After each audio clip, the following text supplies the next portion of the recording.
Coach Rack is an extremely popular TikToker who teaches kids the basics of baseball and how to love the game in a way that also glorifies God. He is a player for the very famous Savannah Bananas banana ball team. I'm sure if you don't know who Coach Rack is, your son does.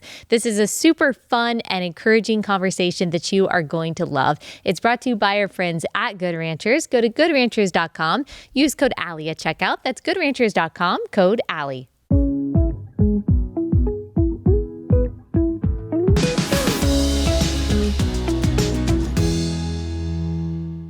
Okay, y'all, before we get into that fun conversation with Coach Rack, I want to remind you to please subscribe to my YouTube channel. And I know those of you who have already subscribed, you're like, I already do that. Please don't ask me. But I have to ask because a lot of people who listen and watch don't realize that they don't subscribe. But you subscribing on these various platforms, Spotify, Blaze TV, Apple, YouTube, it's what allows us to bring you this free content on a daily basis. It's a great way to support our show. A lot of you ask me, how can we help? How can we support?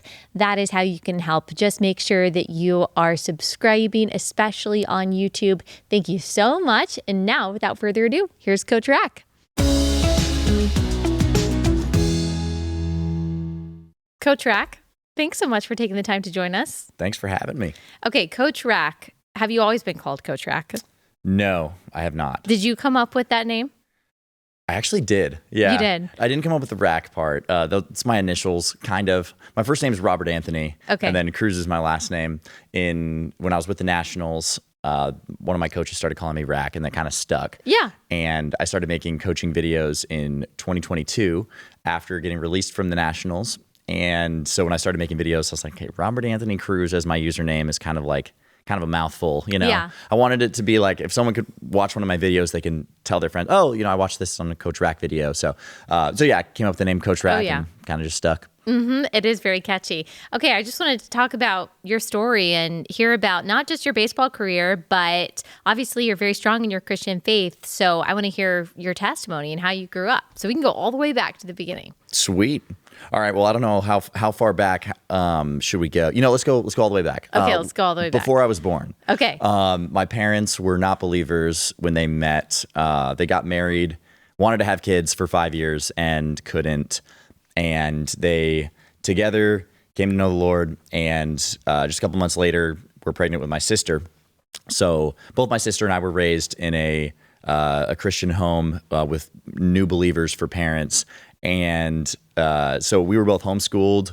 My mom had a garden outside. We had chickens and okay, so y'all were crunchy before crunchy was cool. Yes. Because it's cool to be crunchy now, but y'all were already homeschooling, homesteading back in the day. Yeah. My mom's a trailblazer in that sense. So totally. yeah, that's very cool. much. We were very much granola. So, but yeah, that was kind of my upbringing. Okay, and you grew up playing baseball. Yes. And you always wanted to be a professional baseball player? Just about. When I was 5 or 4 years old, actually, I think the Olympics were on. I don't know which Olympics it was, but I was like watching people do gymnastics, and I was like, okay, I want to do that. So I did gymnastics for a couple of years. My sister did it before me. So I did gymnastics from when I was like 5 until I was 8 years old. And then it's just kind of hard to find a men's gymnastics program. So once I was 8, my dad was like, hey, we might need to find something else. So then I started playing baseball. And then from that point on, it was, I want to be a professional baseball player. Okay. And so tell me about that. Tell me about playing baseball growing up and at what moment you were like, okay, I'm good at this and I could actually try my hand at going beyond high school.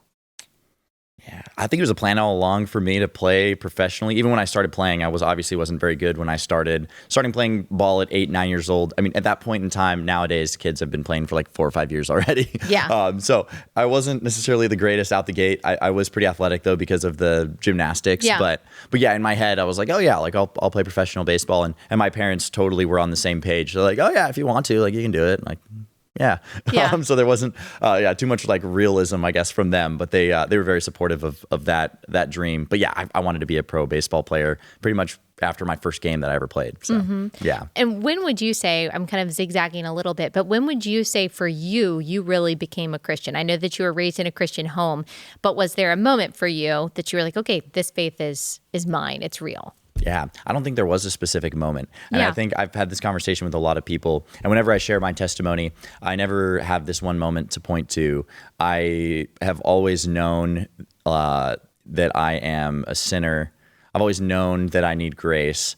There's never been a point in time where that hasn't been the case. So that being said, I think that my life has been a lot of realizing the depth of the gospel and realizing that it is infinitely simple, but it's also infinitely complex. And I've realized that God is a personal God, and so I guess going throughout my life, there's not really one moment, but.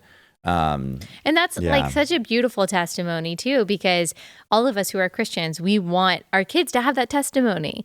I think growing up, I remember like going to church camp and stuff because I was raised a Christian too, very grateful for that.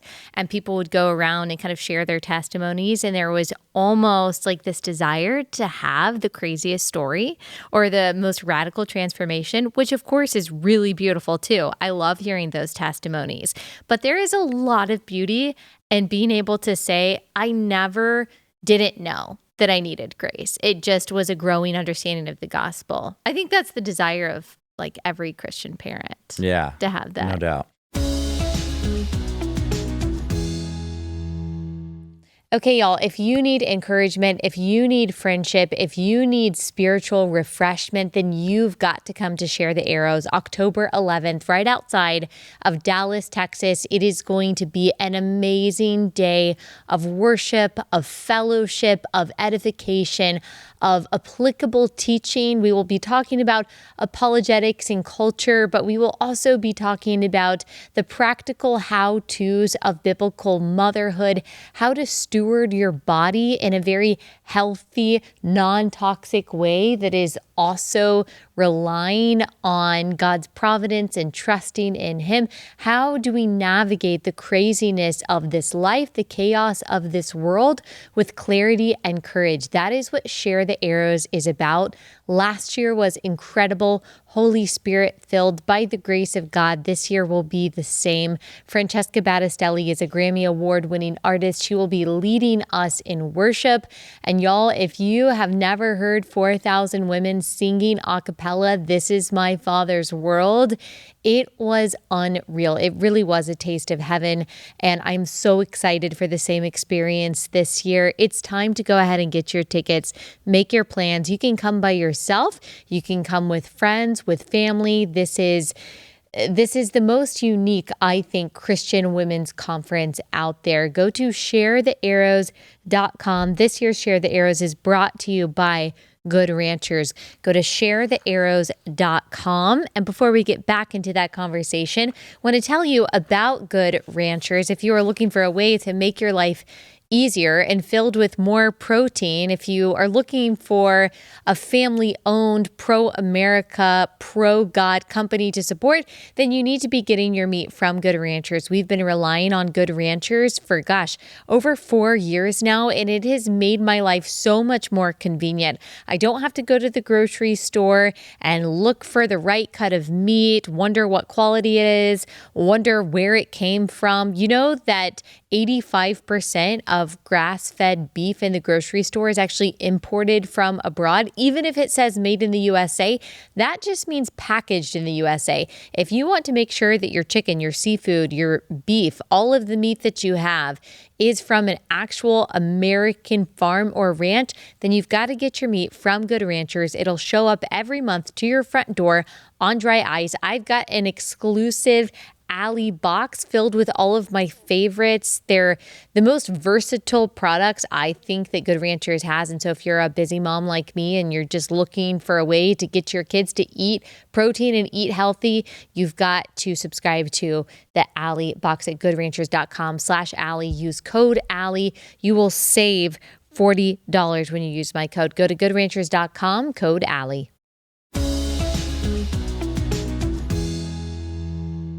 Okay, so you played throughout middle school, high school, and you decided that you were going to try to play in college. Tell us how that worked out. I was turning 17 years old and I still had never stepped foot in a classroom. I was homeschooled my whole life. And I was like, hey, Mom, if I want to like keep playing baseball, I probably should play like in high school or something. Yeah. So I wound up taking a few classes at a local private Christian school, and I played baseball there my junior year, and then didn't really talk to any colleges till halfway through my senior year, but was playing really well and was in the right place at the right time. So it was like later on in my senior year when I was 18 that I started talking to colleges for the first time, and wound up going to UC Riverside, which was right up the street from my house. So, Okay. Yeah, you grew up in California. We kind of missed Yes. that, which I wonder if it was even more rare for your family to be how they were growing up in California, or was that typical for the you area? would think that I feel like California has this like stereotype about it, but I'll say like growing up, there were a lot of other homeschool families in the area. Yeah. And a lot of those friends that I had growing up, I'm still really good friends with now, which is really special. That's, I guess, another thing that's worth mentioning is I did a speech and debate, part of a homeschool speech and debate league. Yeah. And so a lot of my friends and I, that's where I met a lot of my friends that I have now. We still like go on trips together, and we're, groomsmen and Yeah. each I love other's that. weddings. And but there is very much a strong Christian homeschool community Yes. in California, even when I was growing up. So Okay, speech and debate. Is that something you still enjoy? Like, do you like public speaking? Do you like debate now? I do. Yeah, I don't like debate necessarily. Yeah. I'm not opposed to it. I think it's very useful. I do like speaking for Yeah. sure, and it's cool being with the Bananas now and doing stuff like this. I think I get to exercise that skill a little bit, but I feel very comfortable speaking, and I really do enjoy it. So, and Yeah. especially with content too. So much of what I do on social media requires me to be able to write out what I want to say, and so yeah, to be able to develop those skills in high school, I'm really thankful that I did it. It really is a skill to be able to write how you would say something and not just write how someone would read it. And so it's interesting. I'm sure you never foresaw that God would use the skills that you are learning in homeschool debate to make content and to coach people in baseball. So, okay, before we get to there, you went to UC Riverside, right? And then you transferred. And where'd you transfer to? I transferred to Biola University. Yes, I've been to Biola before. And that is where you kind of started to thrive as a baseball player, right? Yeah, I'd say so. Yeah, at Biola University, I had an okay first year, and then my next 2 years on the baseball field, at least, I did well. So yeah. And then how was the transition going from playing in college to professional? What was that like? Yeah, that was a difficult transition, and something I didn't even really. I had my entire life just had this goal of playing professional baseball, but once I finally did get signed, I was like, oh, I actually did it. I can't believe I made it this far. Like, I didn't expect that. And so going out to play professional baseball for the first time in Florida, big time imposter syndrome. Like, okay, whoa, I'm now surrounded by a lot of guys that have been around the game for a really long time, a lot older than me, people who are really high draft picks. And so immediately upon getting there, it was like, oh, okay, I don't know if I'm actually like good enough to be here. I don't know how I like weaseled my way into this. So there were definitely some of those feelings on the field, at least transitioning from college to pro ball. Mm-hmm. And I don't even know anything about that process of going to play professional. So can you like fill in those details for us? What does that look like to be chosen and recruited to then go play across the country? Yes. To be signed to play professional baseball, there's different tiers in professional baseball. So there are certain independent leagues that are separate from Major League Baseball, where they'll pay you normally not very much at all, and you'll play in these kind of minor league stadiums, normally in some rural place in America. So that's one form of professional baseball, and you'll find a lot of really good players there, oftentimes better than college. Then there's affiliated baseball, which is one of the major league organizations has signed you. So that was my case. I was signed by the Washington Nationals. And when you're signed, it's normally about a 4-year process, give or take, Oh, to get to okay. the big leagues. Okay. So the big leagues are the MLB. That's what you see on TV. Yeah. That's, no one ever gets signed and goes straight to the big leagues. No one ever does it. You could be the first round draft pick. You get paid $8 million. You're still going to probably spend quite a few years in the minor leagues. Okay. So, so I was signed by the Nationals in 2021. And then was just in their affiliate system and hoping to work my way up. And after only a year, I was released from the organization. So, that was. And they just released you. They just say, we don't want you anymore. Pretty much, yeah. They're like, what was that like? well, I didn't expect it to happen so quick. Normally they give you time. In Major League in baseball right now, everything's downsizing. And so when I got released, I got released with several other people who they had also just signed. So it was I was shocked. Normally they give you like 2 or 3 years, and then but a lot of different organizations were downsizing. So I was part of that, and I'll never forget. I was just sitting there, get the tap on the shoulder, and the guy's like, "Hey, come this way," and you kind of just know what that means. Know. And so at the time I had just drove out across the country. My wife and I got married in the off season. And I had just drove across the country from California all the way to Florida in West Palm Beach, and then got released 2 weeks later into spring training. And then I had just like unpacked my last thing into my hotel room that I was living out of, and then had to pack it all up. They were like, "Yeah, you got to be out of here by 11 a.m. tomorrow out of the hotel room." Oh my gosh, whiplash. All right, so yeah. Yeah. Okay. Since you mentioned your wife, we'll go back a little bit. I want to hear about how you met your wife. Yes. We met in, I guess, middle school age. Oh, okay. She was in 8th grade. I was, I guess, 9th grade, but I was homeschooled. So, It didn't really matter. It didn't really matter. I was just, I was like 15. And I was 15. She was 14. We met. And she actually, we met through her cousin. Her cousin was homeschooled with my sister. Long story. We ended up, we kind of started dating that year in 2014. And so then we were together all through high school, college, and then got married right before I went to go play, or right, I guess after I went to go play pro ball. What was her reaction when you, I guess, came back to the hotel room and she was with you, right? And you were like, I just got released. Well, she was actually still at Cal Baptist University. Oh, okay. She was finishing up her last year of school. Gotcha. So she was going to come join me right when she finished up that spring semester. And so it was like kind of late March at the time. So she had like 1 month left of school. Yeah. So she was about to come move across the country with me. Yeah. And that was tough. I just, called her on the phone. I was like, "Hey, I'm on my way back." So my goodness. Yeah, moved back in with her parents initially, and then moved in with my parents. And we were there kind of till the end of the year in 2022. It is such a blessing to have family that you can rely on. Oh, yeah. Yeah, to be able to fall back on. That was such a blessing, especially this day and age. It's not exactly easy to support yourself right out of college.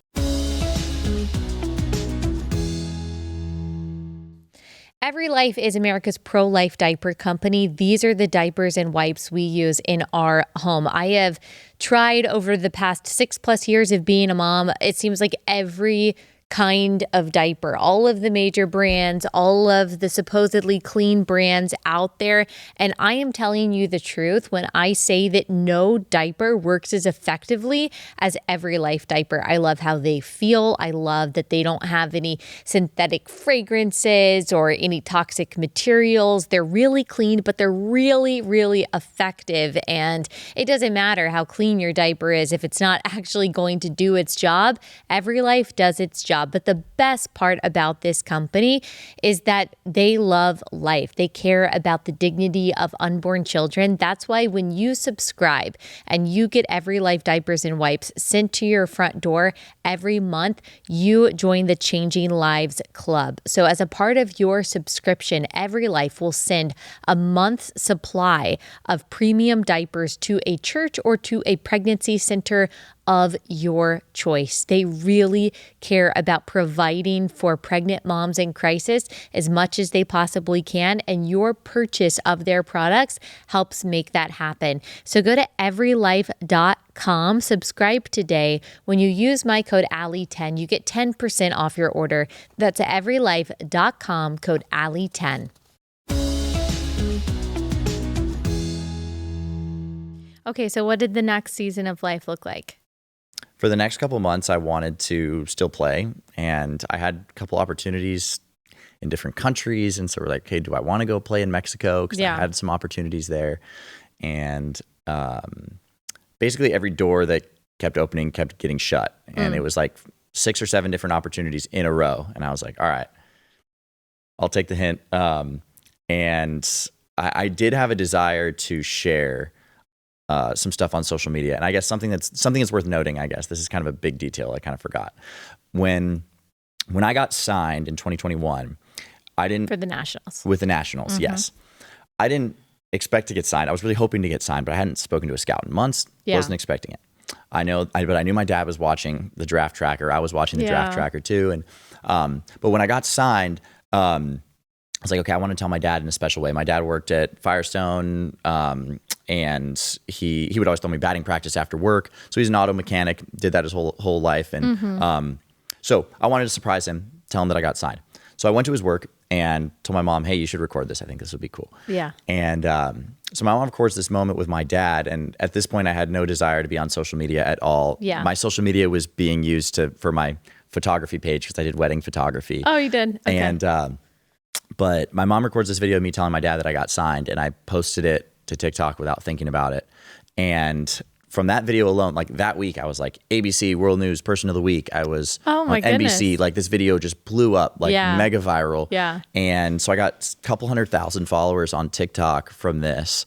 And I had no idea what to do with it. I didn't know how to make videos. I didn't have anything to make really. So I'm just sitting on a couple 100,000 followers and a bunch of people were keeping up with my career. And then I get released and I'm like, okay. All these people followed me because they wanted to keep up with my professional baseball journey after this cool story with my dad. And now I'm just, living with my parents, not playing anymore. Yeah. So for a couple months there, I was like, okay, I feel like I want to share some things on social media. I want the next generation of ball players to know that they don't have to have their identity wrapped up in how they perform on the field, but they should have their identity in something greater. It takes so much pressure off of you when you're playing. I felt like I had a lot of lessons I wanted to share, but then I was like, okay, but it's uncomfortable for me to post on social media given the last people have heard or that I'm playing professional baseball still. So all that being said, after a couple months of trying different avenues of playing again, I decided to start making videos. So I made a video and was like, hey, this is what happened, guys. I got released. I'm done playing. In the meantime, I'm just going to, see what's next. And I started making coaching videos. I made two videos after that one, just basic baseball coaching instruction stuff on the mental game. And those videos were received really well. And again, my wife and I are living at my parents' house at this point. And I'm like, okay, look, I told Gigi, I was like, I really feel like I got something here. That's, I feel like that's your wife. Yes, nice. Yes. I was like, I feel like I have something here. I feel like I really have a lot of things I want to share. And I feel like there's not that much information online about this. And so I was like, for the next 3 months, I'm going to make a video every single day. I'm going to post it to TikTok and post it to Instagram, everything else. And we'll just see where it goes. If it doesn't go anywhere, I'll figure something out, probably just book a bunch of weddings and go back to doing photography. Yeah. And so you're writing, filming, and editing these all by yourself. Did you have anyone who's helping you? No. And that takes some time. People don't realize it's not just 2 minutes setting up your camera. You're really having to plan it out. Yeah. Figuring out the microphones. I already had the camera equipment, which was nice. Oh yeah. But then, figuring out how to use Adobe Premiere Pro and watching tutorials. It was a big learning process. Yeah.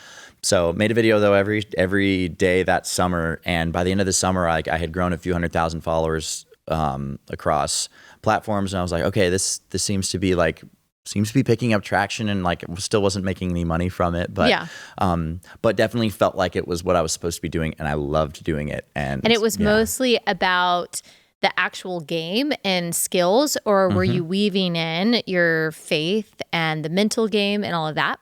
Yeah, I think the faith naturally shines through with a lot of the mental game stuff that I talk about, because so much of what I talk about is so much of my mission as far as baseball goes. I want to be the most impactful voice in youth sports. And I think youth sports is such a valuable tool for parents to connect with their kids. So much of the time that parents spend with their kids is revolving around sports, especially these days. And so much of the time that parents will spend with their kids happens between the ages of when they're born till they're 18. After that, after they are 18 and they are out of the house, you've already spent the majority of the time that you're going to spend with them. So those moments that you spend with your kids on the ball field or by the basketball court, those moments are so tremendously valuable. And I saw growing up so many people have very complicated, difficult, unhealthy relationships.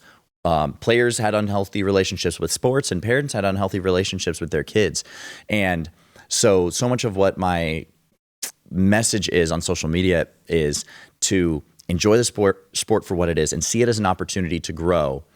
And at the same time, don't have your whole identity wrapped up in how you perform on the field. And if you're a parent, don't have your whole identity wrapped up in how your kids perform on the field. Mm-hmm. Don't try to live vicariously through them. Don't put unnecessary pressure on them. They want to win. They want to succeed. It's naturally built into all of us. You don't have to harp on that too much. So I think so much of when I say these things in videos, a lot of times, naturally, faith shines through that, right? Because if I'm saying have your identity in something greater, then I have to point to something if you believe that your creator made you for a purpose, and then because you are made in the image of God, that is where you get your value from, then you don't have to find value in what other people say about you. You don't have to find your value in how good you are on the field. And so that really shines through in a lot of my content. Initially, I didn't, there wasn't any prayer, scripture type, churchy stuff that would shine through in content. That's been, I think, it made its way into my content a lot more recently. Yeah. And I think the only reason that is, it's not that I have some sort of agenda. I feel like I have been really experiencing the grace of God and his goodness in my life. And when that happens, a lot of times I can't help but share that with other people. Mm-hmm. So, and it's so cool seeing what he's doing with my teammates and stuff now. So a lot of my content now is sharing about that kind of stuff that's happening, but I don't think that I have some sort of Christian agenda with my page though. I feel like I have experienced such a beautiful, good thing, and I want other people to experience that as well. Yeah. What has the response been as you've been more overt in sharing your faith? Overwhelmingly positive. I mean, there's obviously going to be some people who it rubs them the wrong way, and I really feel for those people, because I think a lot of times that it stems from having been hurt by someone in the church, or they latch these attributes onto God that are actually just attributes of sinful people. Mm-hmm. But yeah, the response has been overwhelmingly positive. It's really encouraging. Just a few weeks ago, this was at we have these things called Fans First Chats with the Savannah Bananas, where after a game we will just give shout outs to things that we saw happen that weekend. And the owner, Emily Cole, kind of gave a shout out that was really special. There was just a mom who had her daughter was just in surgery, and I guess she found great kind of peace and comfort, I guess, in some of the in one of my videos that was just a prayer, and the prayer itself was just a prayer over the stadium and a prayer for the game we were about to have, but she was able to draw some sort of peace and comfort from it. So it's really encouraging seeing the impact that it's having. And when kids come up to me and ask me, hey, what's your favorite Bible verse, or what do you think about this? Or it's cool seeing the impact that's being had. Totally. Yeah, it's really encouraging. Yeah. Next sponsor is Preborn. Preborn allows pregnancy centers to serve moms and dads who are in need and help them make a life-affirming decision. Preborn supplies ultrasound equipment to these pregnancy centers, who then offer the free sonograms to the woman, who get to see that baby inside her womb that Planned Parenthood is telling her is just a clump of cells is a real human being, a part of her that she has a responsibility to care for. Seeing that baby, hearing that baby's heartbeat can make all of the difference. And Preborn is the organization that helps make that happen. You can be a part of their life-saving mission when you donate to Preborn. If you donate just $28, that covers the cost of a life-saving ultrasound. You are helping that woman not only make a life-affirming decision for her baby, but also get the resources she needs, both material and spiritual. So you are making an eternal investment when you donate to Preborn. Go to preborn.com/Allie, donate $28 or whatever you can today. Go to preborn.com/Allie.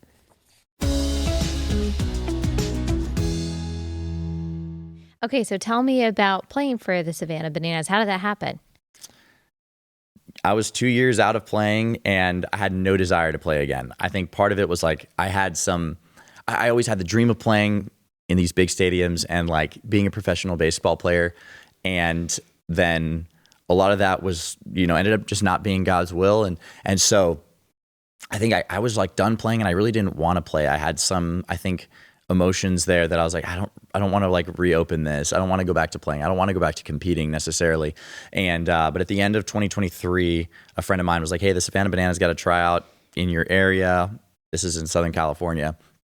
And I was like, I'm good. Like, appreciate it. Like, I really don't want to. And he was like, they just released their schedule. They're going to be playing in like 6 major league stadiums next year. Like, I really think you should at least like try out, just see what happens. Yeah. And, finally, like initially I didn't want to. And then I really thought about it for a while and talked with Gigi about it and prayed about it. And I was like, all right, like I'll go to the tryout and see what happens. So I did that and did really well at the tryout. And again, I mentioned earlier, I did gymnastics, growing up. And so like I was able to incorporate a lot of the acrobatic stuff that I did growing up. And then as far as social media goes, like the Bananas are big on, having a social media presence. And I already had that. And so in so many ways, it seemed like such a great fit. And so Gigi and I kind of packed up our stuff and moved out to Savannah, Georgia, right at the beginning of last year, 2024. Okay, some people have no idea what we're even talking about Savannah Bananas. So how would you describe, like in a couple sentences, what it is?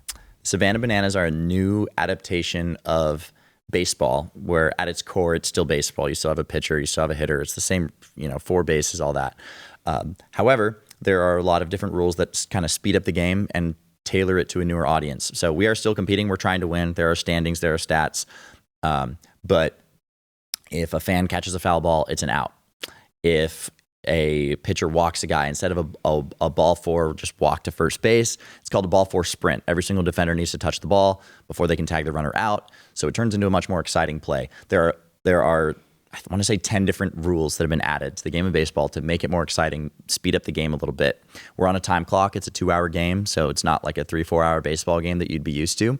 So all the while, when we do score a run, and we have pre-planned celebrations that we will do. So sometimes we don't score and we don't get to do any of these. But in case we do score, we'll have these pre-planned celebrations. We have hitter walk-ups. Normally in baseball, you have a hitter have a walk-up song that'll just play as they walk up to home plate, and then they go about their business. But like we'll do a whole walk-up production, where we're doing a whole choreographed dance to One Direction or whatever. Yeah. And so, Savannah Bananas.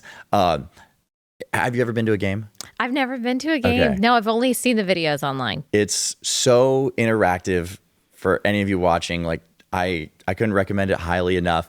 You could be sitting in the third deck in a stadium with 80,000 people in it, and you'll probably come into contact with either one of the players or one of the cast members. Yeah, as they call it. Jesse Cole's brilliant, but I'm telling you, it is such a intimate experience as a fan. Yeah, and it takes a lot of work to put on this production. But yeah, I don't even know how to describe it. You just have to go to a game. Yes, I mean, at first I remember seeing the videos and I was like, what is going on? Yeah. Because it just looks so different. And obviously, like the uniforms are different, a little more casual, sometimes goofy. And so, but my nephews who live in Georgia, they just like love it so much. And then I started to see a faith aspect, it seems like, in a lot of the content that's produced. Not that it's like an exclusively Christian team, but it seems like there are other teammates that, are very public about their faith, and it seems to be kind of an unapologetic part about your games with like the pregame prayers and things like that. Is that the case? Yeah, the organization's not a Christian organization. The players, many of them are, and that's been really cool to see. Last year at the beginning of the season, we started, we committed to every single week, we're going to have a Bible study. We'll just, because a lot of times on Sundays we're playing or we're on the road. And so we really just needed community. When I was with the Nationals, I really realized that too. Like I really need community. That's something that's been like a recurring theme for me, is like I need to be connected to the body. And so that being said, when I first got to the Bananas, connected with a couple other players who were believers, and we're like, okay, let's meet every single week, at least once every week for the rest of the year. And we did that last year, which was really cool, and got to see some fruit of that. This year, we were like, okay, let's do the same thing, but let's dedicate ourselves to praying a little bit more. I had just read a book. It's called Praying Like Monks, Living Like Fools. And I felt really convicted after reading it, because I realized that so many of the prayers that I pray I'm like hedging for God in a lot of ways. I'm like, I don't want to pray for this person necessarily too much, because I don't want to be disappointed when I feel like God hasn't worked on their life, or like it's, you know what I mean? So finally I was like, no, like I'm experiencing such a beautiful thing in relationship with God. I feel like I have the craziest schedule, and yet I have this like deep-rooted peace and rest.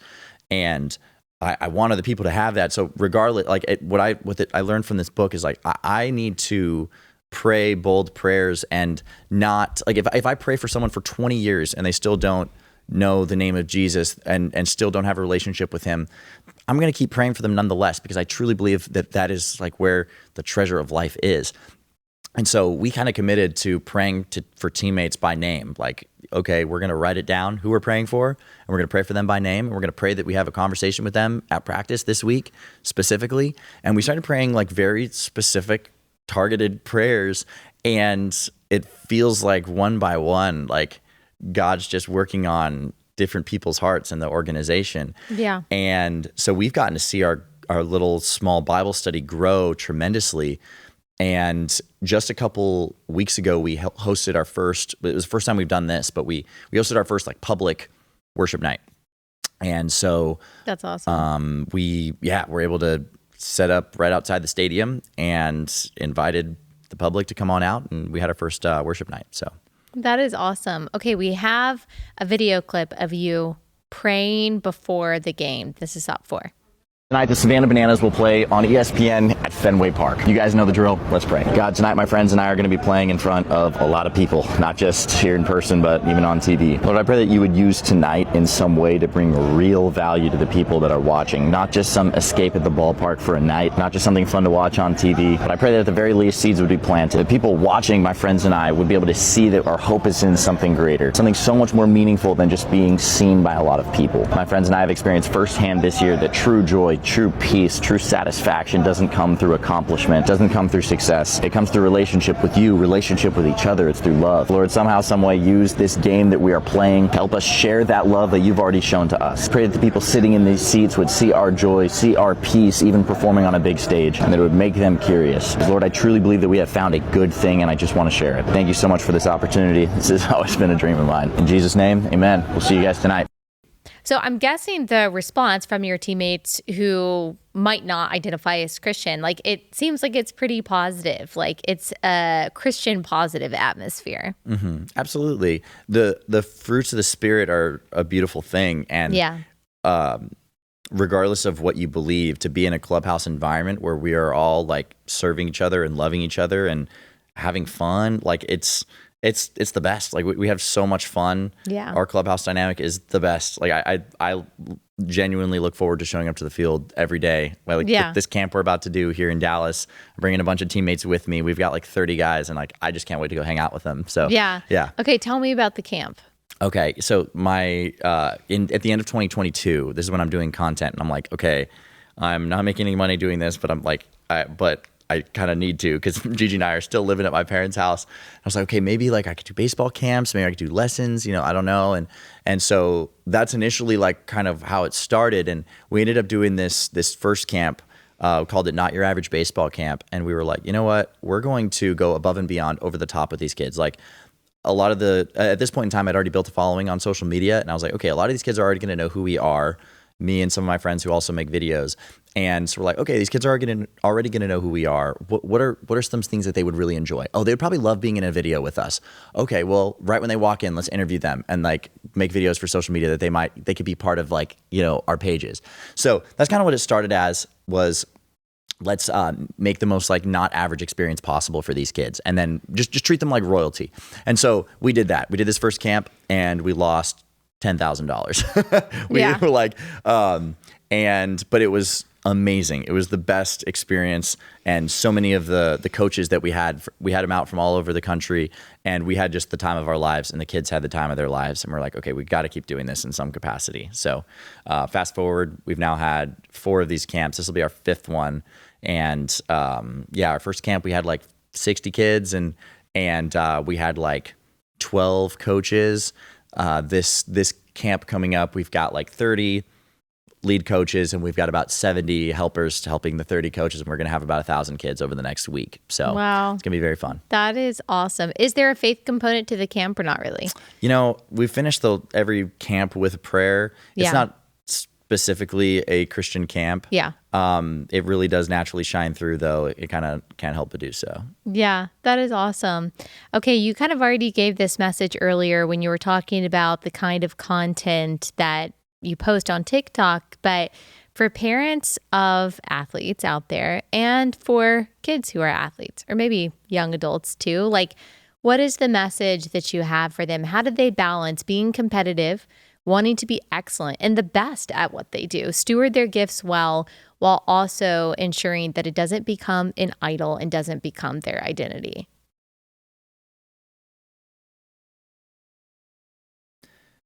You'll never experience more joy, fulfillment. You'll never experience more joy and fulfillment than you will when you have relationship with one who created you, and when you're in community with other believers. Like, I truly believe that in so many moments. I guess my message would be to those athletes, like, really think through what it is that you want. A lot of times you want to be in the spotlight. A lot of times you want to be successful. You want to have that big moment. And coming from someone who has met numerous people who have had those big moments. I myself now have had those big moments. I've hit home runs in stadiums with, 70,000 people in them. Yeah. And the day after the big moment that you've been looking forward to your entire life, you wake up and you feel totally normal again. That same emptiness that you have in you before, you have it in you still.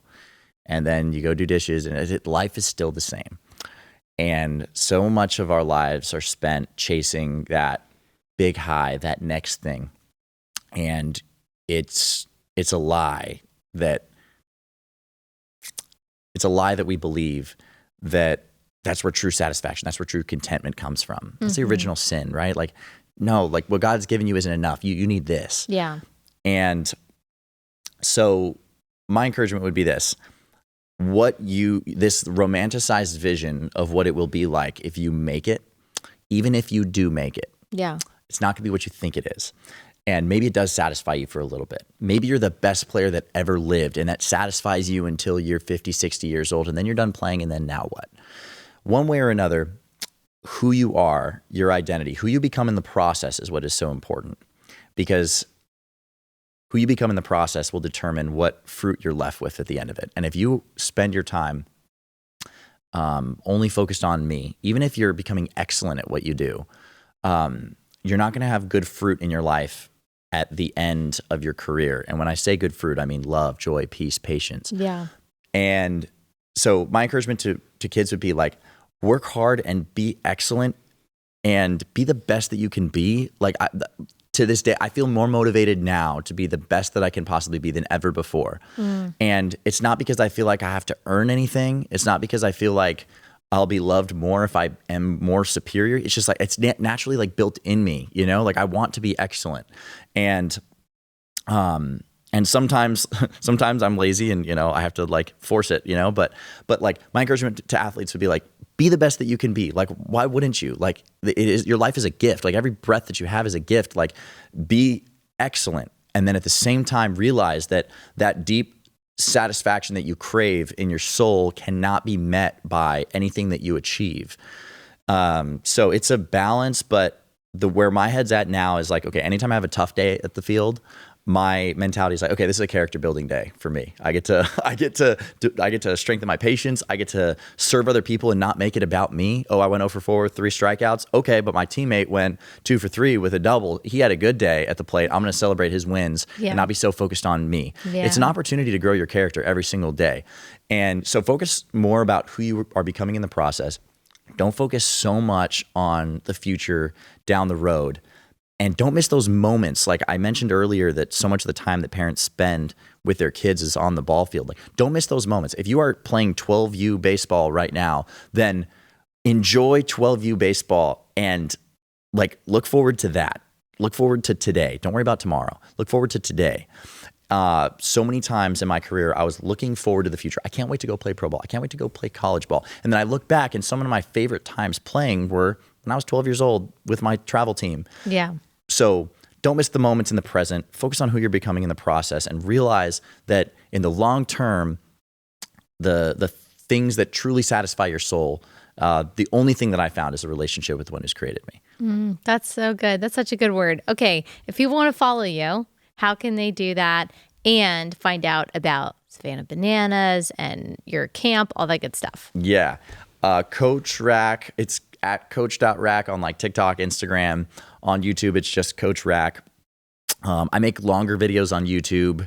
Those are more like 30, 40 minutes. I have this whole like YouTube series going this year that's really fun, that kind of showing off every stadium that we're going to and the experience. Yeah, and I'm mic'd up for at-bats. And so really good stuff. So if you want a deep dive, go on YouTube. If you want the little like snippets, then go TikTok, Instagram. But yeah, Coach Rack is where you can find it. And obviously Savannah Bananas, they got like 10 million followers on TikTok, but you all have probably seen them. But if not, Savannah Banana, at the Savannah Bananas, I think, on TikTok. And they can find like their schedule and everything there. Yeah. If you just look it up on Google or whatever you use, it'll come up. It'll show up. Yeah. Okay. And if they're interested in sending their kids to your camp, I guess, would they have to wait till next year to do that? Yeah, probably wait till next year. And this one filled up really quick. We had a total of 1,000 spots, and we were able to sell it out really quick. So that's awesome. We want to upscale. We're kind of conflicted because we want to upscale, but then so much of the value that we had last time was having like this really intimacy, good coach to player ratio. So we don't really know what to do with that, but it's a good problem to have, though. No doubt.